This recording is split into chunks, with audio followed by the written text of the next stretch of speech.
hwn yn awr y gwir enwog a'n tadau a'n cenhedloedd ni. Fel cyn-weinidog yr eglwys yma, a chyn-weinidog Elfed, a chyn-myfyriwr iddo fo, a pherthynas, o blaen ti brawn wedi cael eich croesawu chi yn gynnes iawn i'r cyfarfod arbennig yma yn eglwys Mynydd Seion. Fe fu arwyl yn barchedig doctor brifathro Nefydd Roberts yn ymosba Llanelwy i Sadwrn.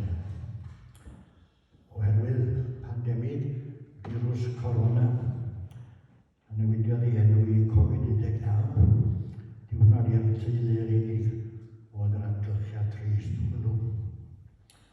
Ond heddiw, dyma gyfle i dalu turinged haelianol i wr a gyfrannog gymaint i fywyd crefyddol Cymru yr 11 ganrif ar 20.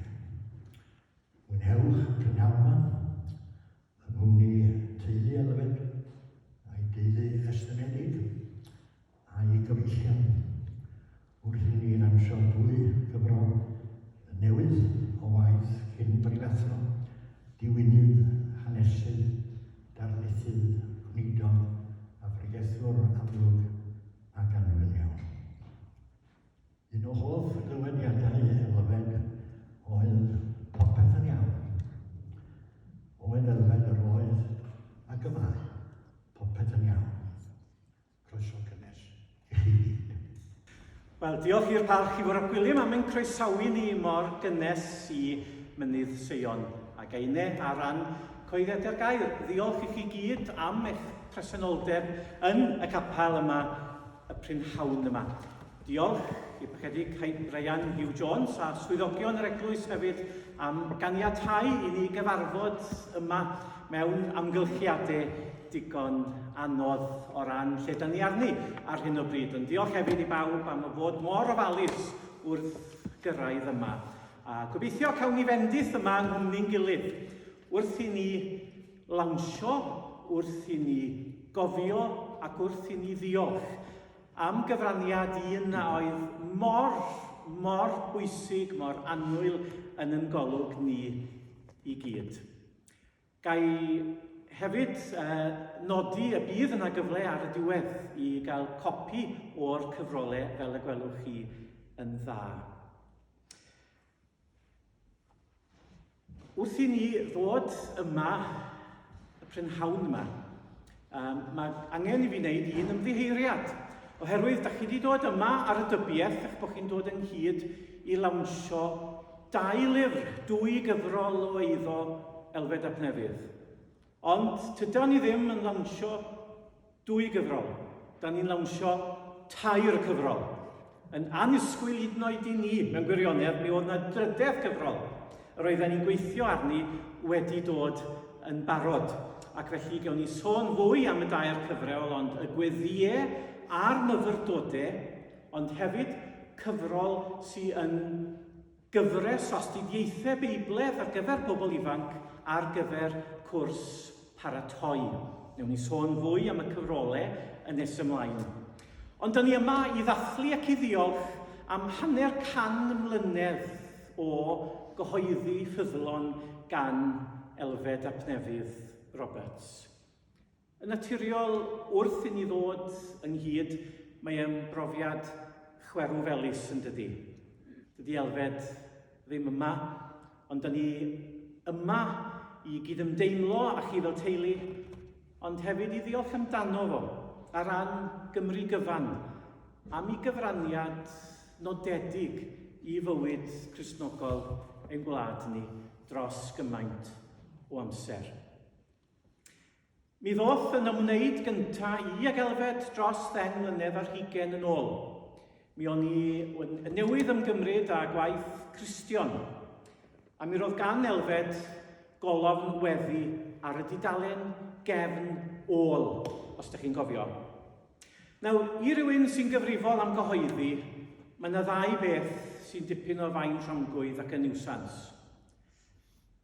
Awduron yn cyflwyno eu gwaith yn hwyr, Na i ddim sbio. Wedyn, y broblem arall yw pethau ddim yn cyrraedd yn y maint a'r fformat ydych chi wedi disgwyl nhw. Weithiau, ydych chi'n gofyn am erthygl 500 o eiriau, ydych chi'n cael 1,500.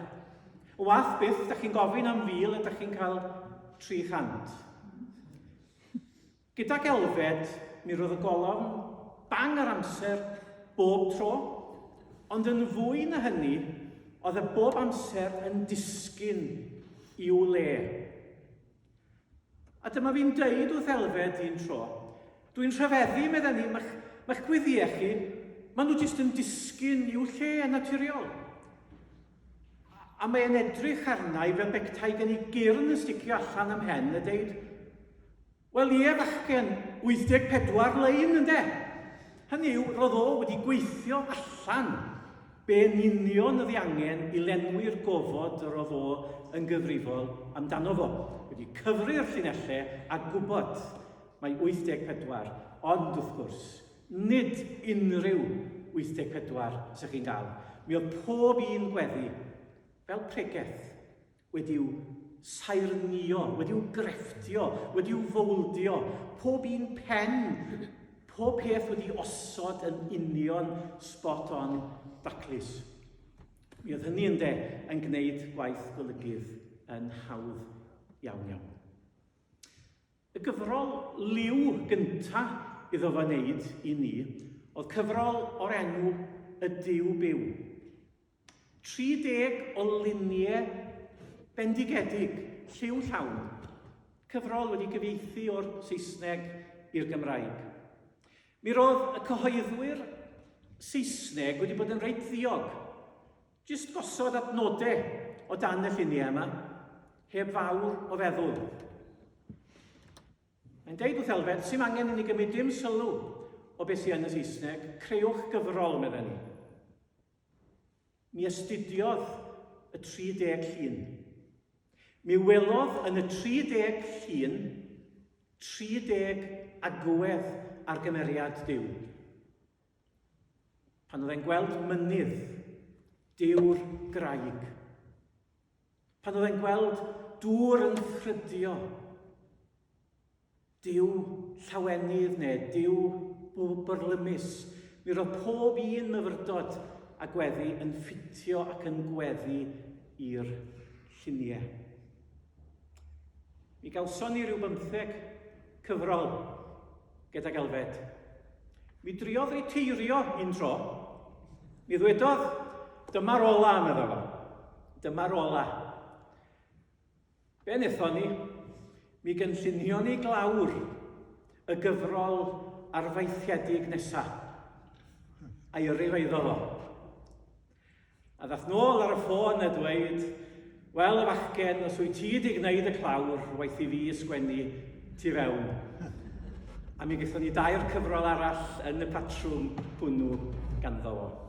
Ac mi ddaliodd ati, hyd y galla, hyd y diwedd. Mi roedd e wrth i fodd yn sgwennu. Ac mi roedd bobl wrth i bodd yn darllen yr hyn yr oedd o wedi sgwennu. A mae hynny'n bwysicach falle na ddim yn dydi. A diolch am yr holl gyfrolau hynny. Ac felly, da ni yma heddi, fel o'n i'n deud, i lawnsio tair cyfrol newydd. Cymer fy munudau.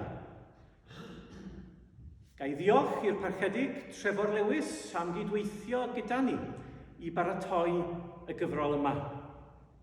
Yr hyn ddari ni oedd hel pob un gweddi y gwyddon ni amdani ni i elfed sgwennu i hun dros gyfnod o 100 mlynedd.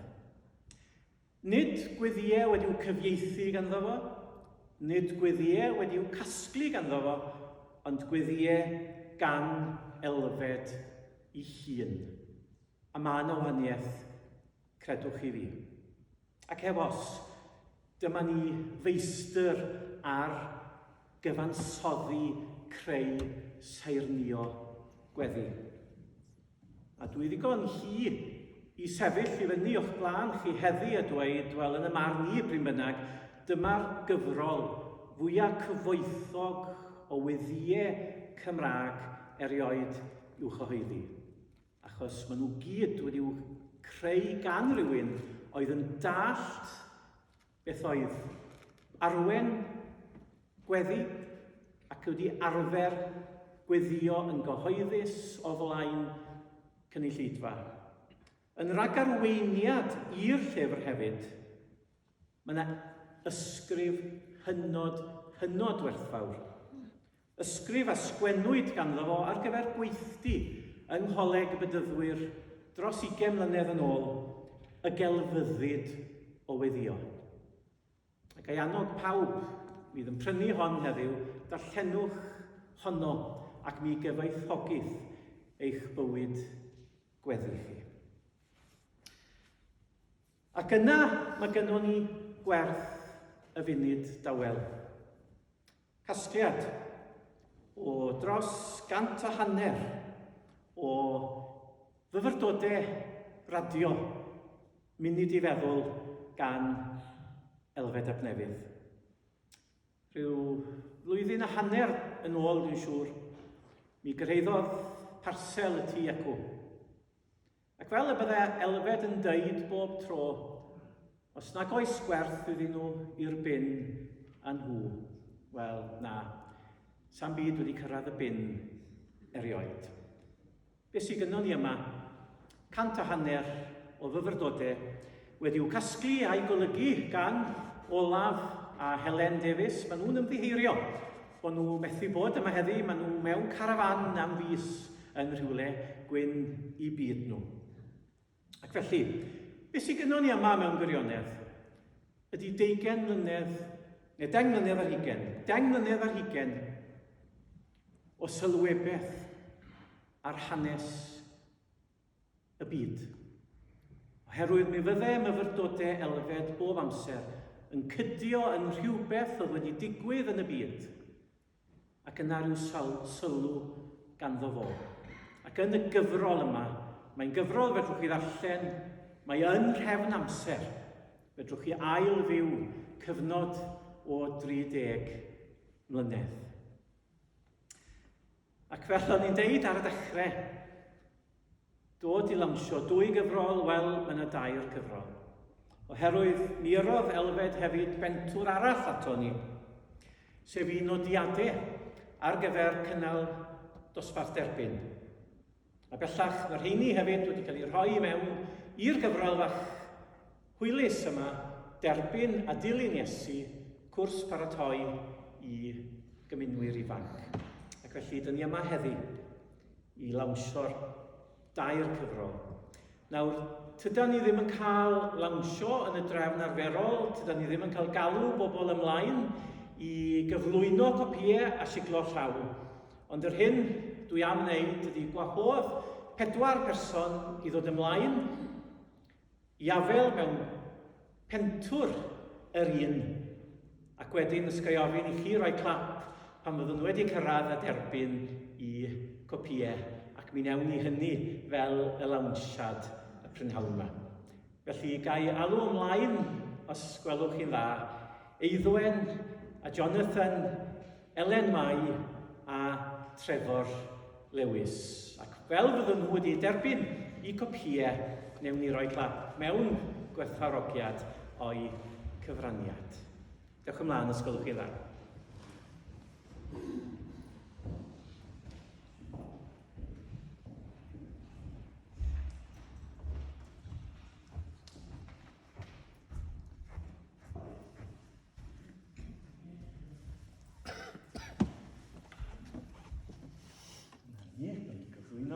Felly, cymrwch chi nhw wedyn.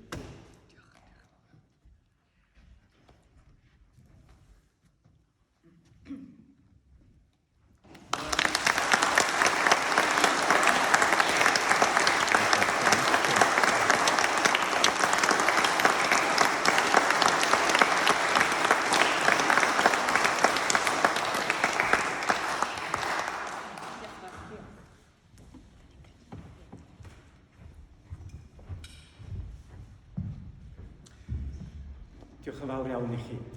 Dwi'n ddiolchgar iawn i Eiddwen hefyd a'r criw yma yn Mynydd Seion am drefnu rhaglen ar ein cyfer ni prynhawn yma. Ac felly, gai wahodd pawb i ddod ymlaen yn eu tro i ddarllen pytiau neu gyflwyno eitemau gan gychwyn gyda Jonathan. Diolch yn fawr.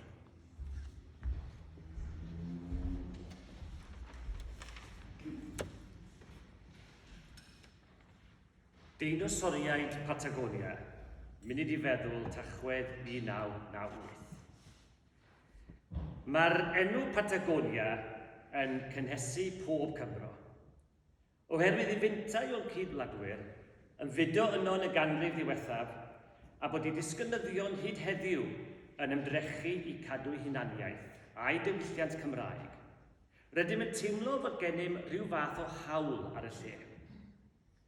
Ond ddoe, glwson am rhai o drigolion Patagonia oedd yn byw nid 100 mlynedd yn ôl, ond rhwng 70 a 90 o filiynau o flynyddoedd.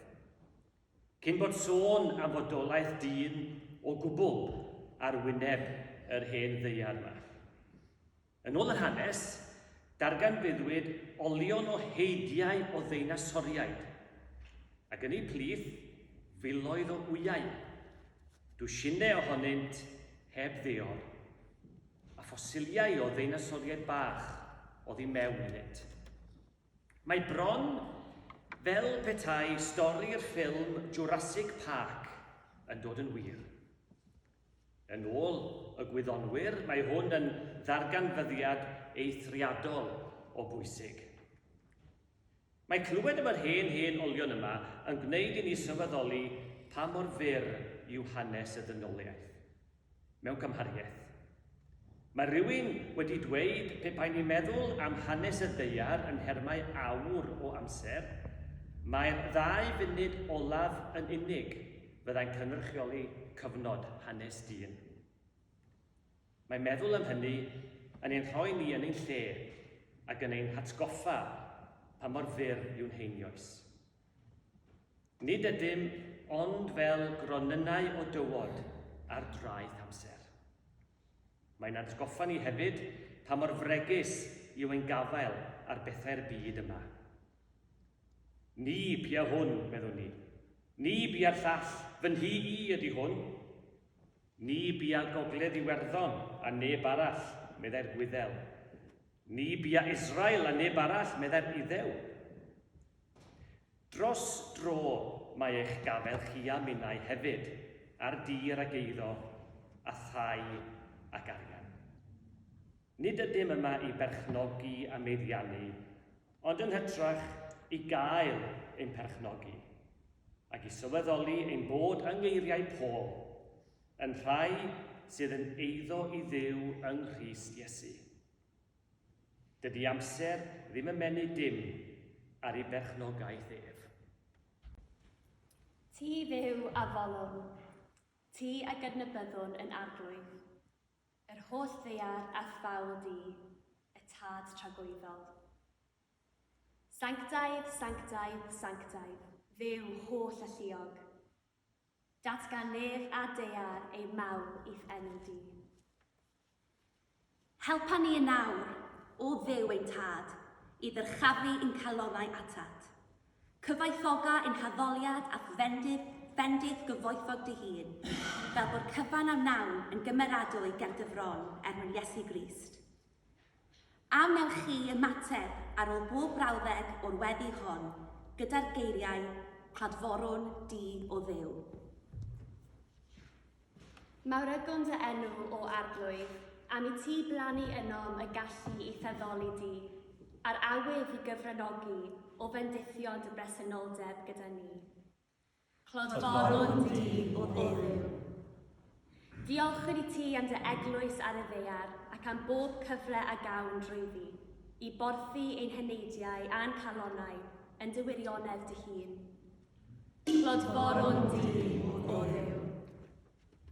Diolchwn I ti am Iesu Grist, ac am I ti arddangos dy hun I ni ynddo, ac iddo yntai yn dysgu I weddio ac I alw yn dad. Clodforwn di o ddew. Diolchwn i ti am wefr a chyfaredd gwir addoliad, ac am yr ymdeimlad o foddhad ac alawenydd a ddaw i ni, o wybod dy fod di yn ein caru. Clodforon di o Dduw. Arwain ni oll i adnabyddiaeth lawenach ohonot, yn dy fab Iesu Grist, fel yr ymhyfrydwn yn dy waith, ac y mawrygwn dy enw yn wastad.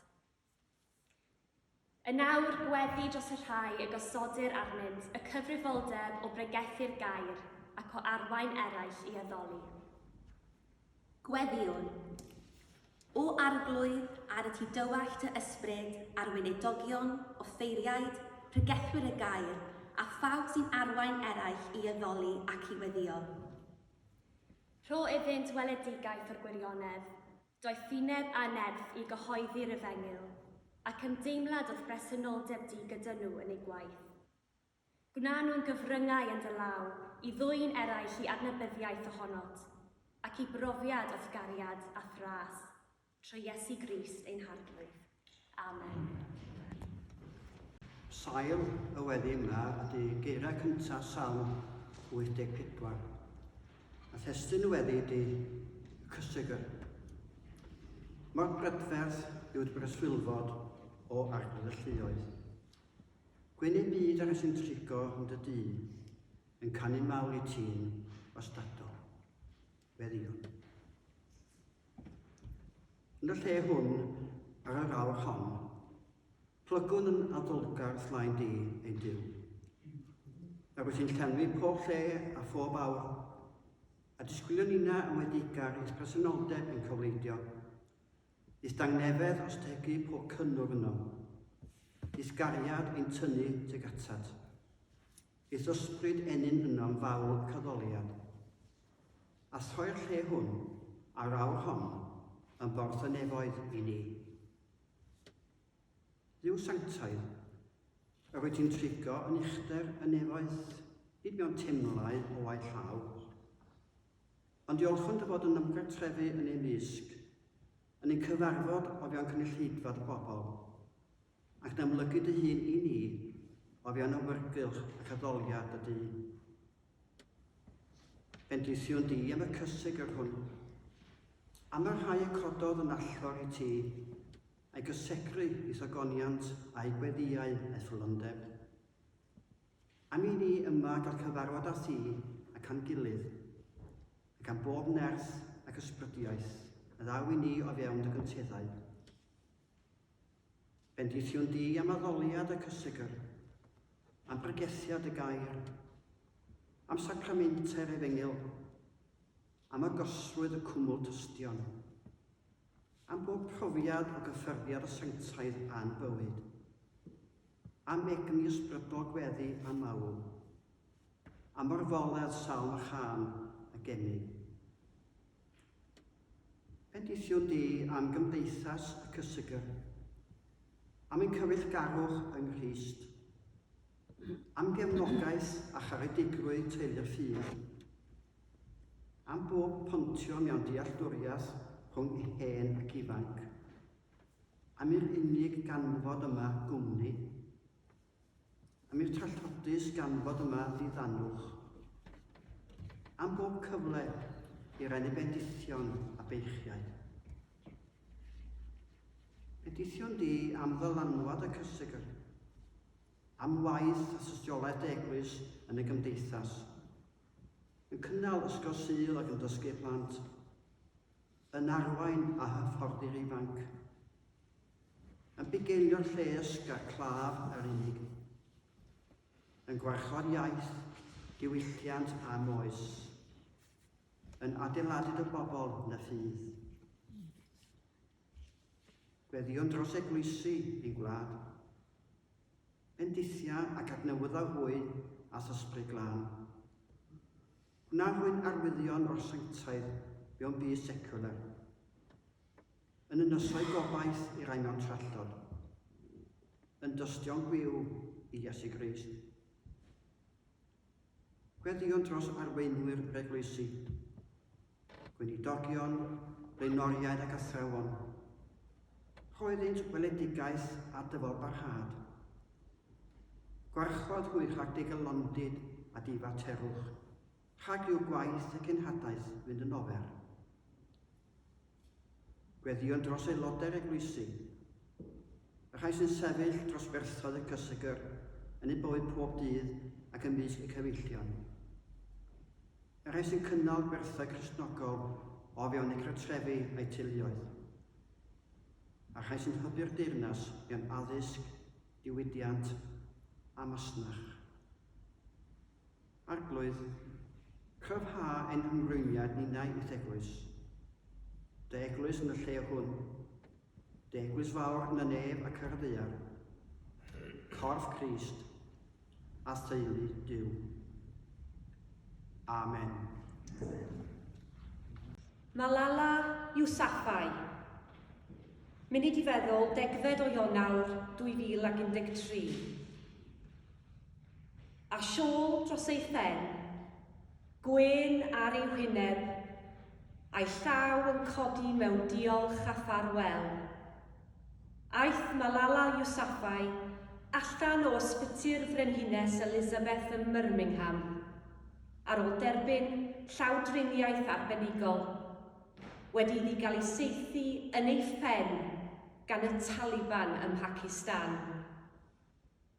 A hithau ddim ond yn 15 oed.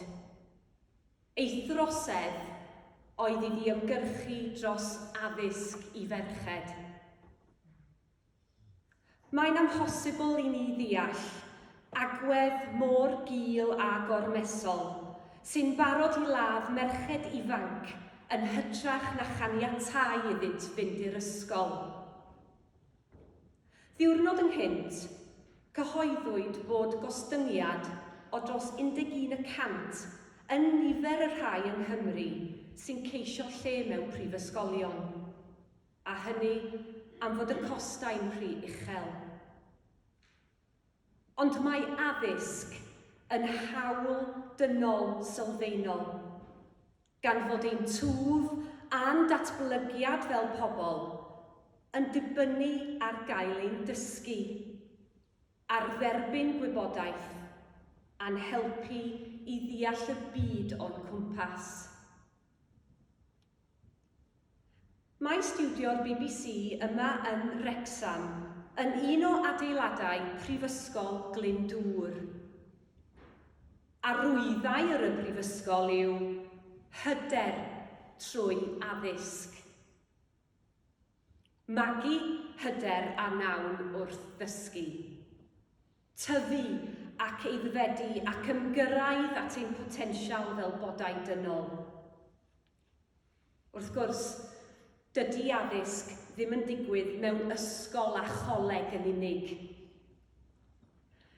Mae'r addysg a gawn yn ein cartrefi ac o fewn ein teuluoedd, lle dysgwn ni foesgarwch, chwaith a gwerthoedd moesol yn rhan greiddiol o'n haddysg.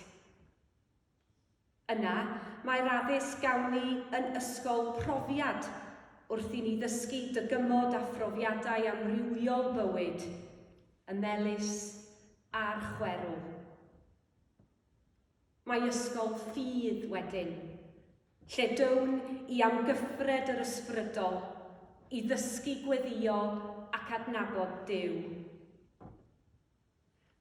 Yn wahanol i addysg ffurfiol, dyma ysgolion yr ydyn ni'n ddisgyblion ynddynt ar hyd ein hoes. Cychwyn ar antur dis-gymau Malala. Gobeithio y caiff hi a'i ffrindiau ym Mhacistan a ninnau gyda nhw, y rhyddid i ddal ati i ddysgu ac i dyfu mewn deall a hyder. O ddiw ein tad, helpa ni yn nawr i agosau atat, gyda chalonau diolchgar, i ddyrchafu i ti ein mawr am bob rhodd berffaith wrth gariad, ac am dy holl ddaioni a thregareddau i ni. Am y tregareddau tymhorol a ddaw i ni o ddydd i ddydd, am dy ofal cariadlon drosom ac am dy ffyddlondeb di-derfyn. Clodforwn dy enw, o Dduw. Am gyfoeth a phrydferthwch y byd o'n cwmpas, am ffrwythau'r ddeiar a'r cynheuaf yn ei bryd, ac am bopeth sy'n hawddgar a theg, clodforwn dy enw, o Dduw.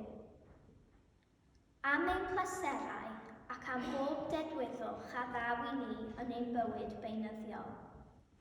Am holl fanteision gwareiddiad ac am bob mantais a fwynhawn mewn celfyddyd, gwyddoniaeth, llenyddiaeth a cherddoriaeth.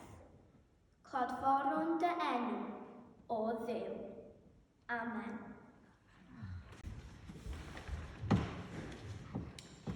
Bywyd a gwaith Elfed. Ddechrau flwyddyn 2011, fe faluriwyd fy myd yn sydyn.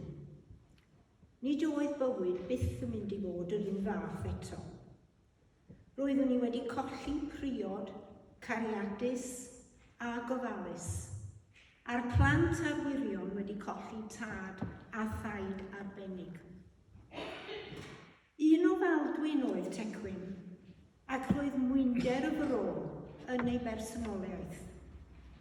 Roeddwn wedi bod yn briod ers pan oeddwn i yn 2 ar 20 oed. Yn ddiarwybod i mi, roedd yna berson arall a'i fyd wedi ei falurio, yn byw rhyw 20 milltir i ffwrdd yn Rhef Wrecsam. A hynny oherwydd ei fod wedi colli ei wraig anwyl dilys, ryw 7 mis ynghynt. Teulu arall mewn galar. 2 berson clwyfedig, 2 berson unig ac hiraethus. Yr adeg honno, doeddwn i ddim yn adnabod Elfed ap Nefydd Roberts. Erioed wedi torri gair efo fo. Roeddwn i wedi glywed o ar y radio un bore dydd Sul rhyw fis ynghynt, yn sôn am y broses o alaru. Roeddwn i hefyd wedi ei glywed wedi bod yn gwrando arno, yn pregethu yma yn Mynydd Seion, rhyw 2 neu 2 o weithiau, ac wedi mwynhau ei bregethau. Sut ddaru ni gyfarfod? A pwy oedd y Cupid? Ond stori arall ydy hwnna. Dywedodd un o aelodau Mynydd Seion wrth i mi ein 2. Mae'r rhagluniaeth oedd wedi dod â ni at yn gilydd, ac roeddwn ein 2 yn credu hynny hefyd. Ond ychydig o flynyddoedd prin a gawsom ni gyda'n gilydd. Roeddynt fodd bynnag yn flynyddoedd o hapusrwydd, o hiwmor, o chwerthin, o drafodaethau dwys, ac mae'n deg dweud bod Tecwyn a Dilys wedi bod yn rhan o'n atgofion yn ddyddiol. Does dim rhaid i mi ddweud yma heddiw bod Elfed yn berson arbennig.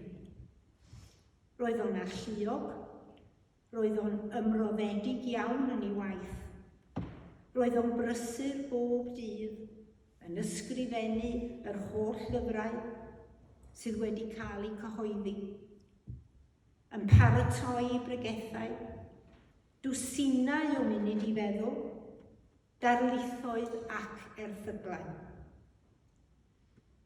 Yn ystod y gaeaf sydd wedi mynd heibio, dwi wedi treulio oriau yn darllen ac yn mwynhau, a dwi'n falch o gael dweud bod yr erthyglau a'r ysgrifau yma ar ei ffordd i'r Llyfrgell Genedlaethol i'w cadw'n ddiogel. Roedd Elfed yn wrandawr da hefyd, ac yn barod i dalw sylw a chynnig arweiniad pwyllog, fel gweinidog, fel ffrind ac fel priod. Mae ffarm tŷ isa Bodlwydden ryw 2 milltir o'r yma oedd o. Roedd o wrth i fodd yn dweud ei hanes, yn mynd efo'i dad yn y fan bach las i'r farchnad anifeiliad yma yn Abergele. ond bu farw ei dad yn gymharol ifanc yn 51 oed, ac roedd hwn yn golled ofnadwy i Elfed oedd yn 10 oed ar yr adeg. I Elfed oedd glywodd o un diwrnod i fam yn ateb cwestiwn. A'r cwestiwn oedd, pam wyt ti yn gwerthu'r fam a symud i Rydlan? A dyma oedd ateb i fam. Waeth i mi werthu, mae'r hogyn ma a'i drwy mewn llyfrau beunydd, neith o byth ffarmwr. Daeth Elfed yn ôl i'w filltir sgwâr wrth ddod yma i Abergele i fyw. A braint mawr i mi oedd cael bod yn briod ar gŵr hynod yma am 7 mlynedd a hanner. Do, fe ddaeth hael ar fryn i ni ein dau, am gyfnod byr, rhy ddyr o lawer. Diolch bod gen i 2 deulu, sydd trwy ein priodas ni wedi uno i fy nghefnogi. Fy helpu a bod yna i mi pan dwi'n teimlo'n isel. Mae hiraeth enfawr ar ei ôl, ac mae'r tŷ yn wag iawn hebddo. Roedd Elfed wrth ei fodd gwrando ar sirio yn canu, a dyma un o'i hoff ganeuon, sef Yn dy gwmni di gan Robert Arwyn. Diolch i chi am wrando, a diolch i chi am ddod yma heddiw i'n cefnogi ni. A mae Siriol yn mynd i ganu Yn dy gwmni di rwan.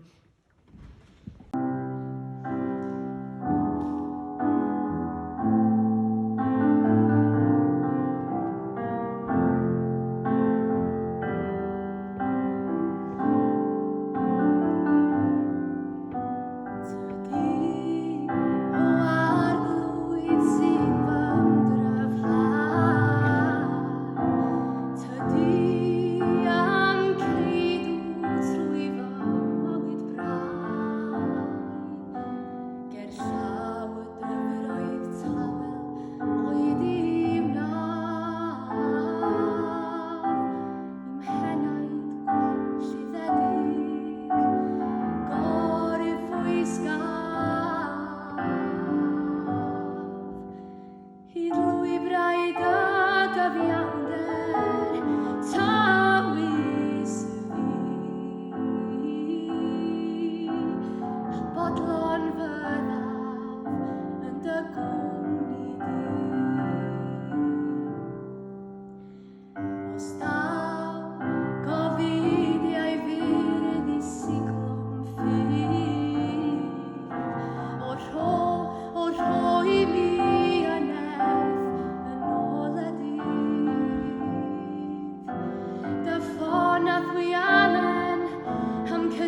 Nodyn, diolch am bob gair da ni wedi glywed yma y prynhawn yma. Diolch am gael glywed geiriau elfed yn cael ei darllen gan fab a merch. Tair ohonoch chi wedi darllen geiriau o weddiau gan taid.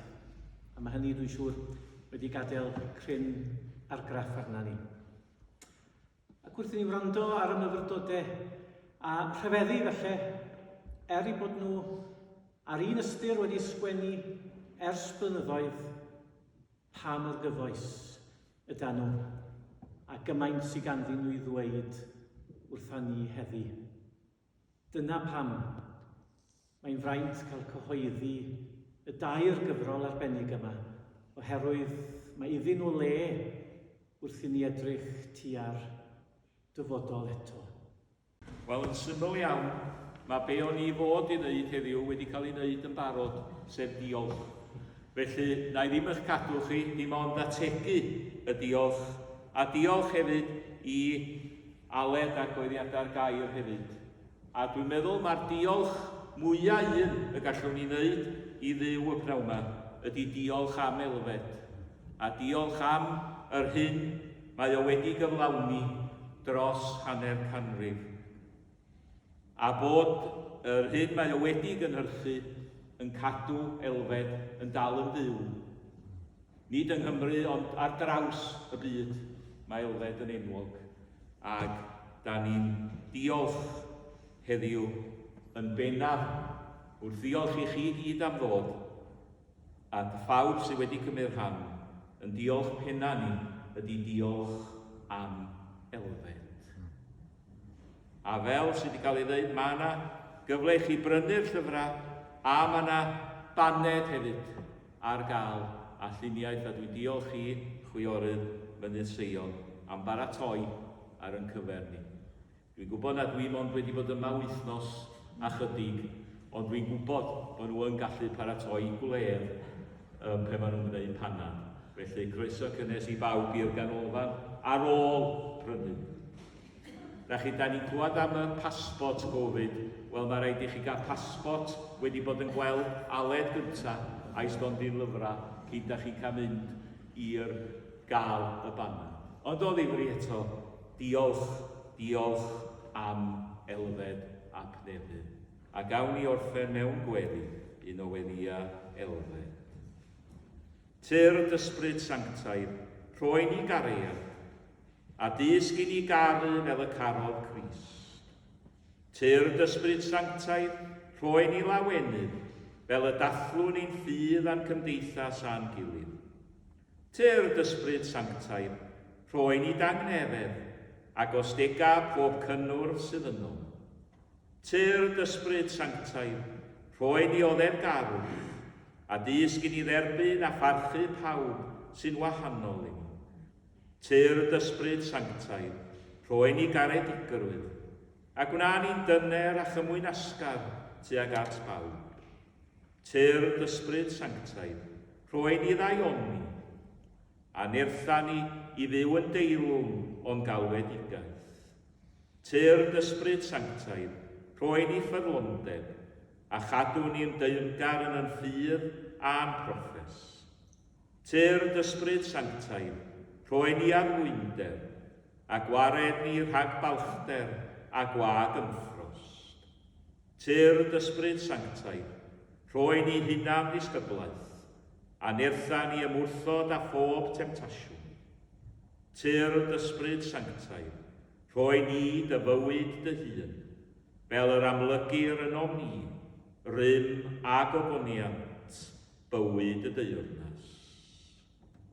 A bydde di ras ein harglwydd Iesu Grist, a chariad Duw, a chymdeithas i lan ysbryd bod gyda ni un ac wyth.